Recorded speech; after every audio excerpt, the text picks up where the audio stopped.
स्वर्गदूत और मरियम यीशु मसीह।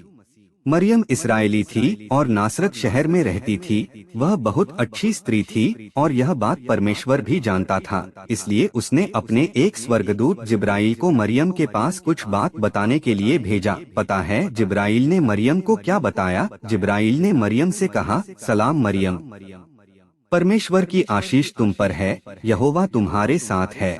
यह सुनकर मरियम घबरा गई, क्योंकि उसने जिब्राईल को पहले कभी नहीं देखा था और तो और उसे समझ में नहीं आया कि स्वर्गदूत के कहने का मतलब क्या है। लेकिन जिब्राईल ने तुरंत उसका डर दूर किया।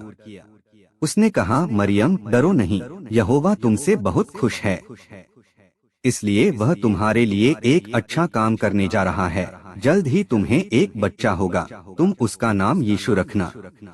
जिब्राईल ने फिर समझाया, यह बच्चा बहुत ही महान होगा और परमप्रधान परमेश्वर का बेटा कहलाएगा। यहोवा उसे दाऊद की तरह राजा बनाएगा।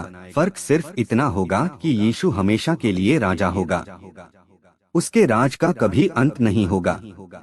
इस पर मरियम ने पूछा, मगर यह कैसे हो सकता है? मेरी तो अभी शादी भी नहीं हुई है और न ही मैं किसी आदमी के साथ रही हूँ। जिब्राईल ने मरियम को जवाब दिया, परमेश्वर की शक्ति तुम्हारे ऊपर आएगी, इसलिए वह बच्चा परमेश्वर का बेटा कहलाएगा।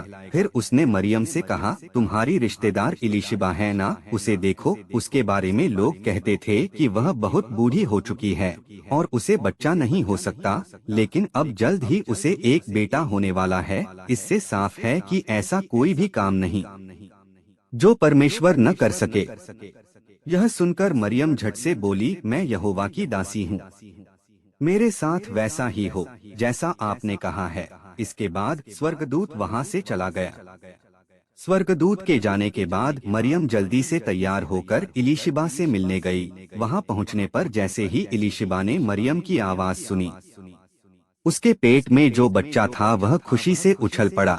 उसी वक्त इलीशिबा परमेश्वर की पवित्र शक्ति से भर गई और मरियम से कहने लगी, तुम स्त्रियों में सबसे धन्य हो। मरियम इलीशिबा के साथ 3 महीने तक रही। उसके बाद वह नासरत में अपने घर वापस चली आई। मरियम की यूसुफ नाम के आदमी से शादी होने वाली थी, मगर जब यूसुफ को पता चला कि मरियम माँ बनने वाली है तो उसने सोचा कि अब उसे मरियम से शादी नहीं करनी चाहिए। लेकिन तब परमेश्वर के एक स्वर्गदूत ने उससे आकर कहा, मरियम से शादी करने से बिल्कुल मत डरो, क्योंकि परमेश्वर की मर्जी से ही वह माँ बनने वाली है। इसके बाद मरियम और यूसुफ की शादी हो गई और वे यीशु के पैदा होने का इंतजार करने लगे।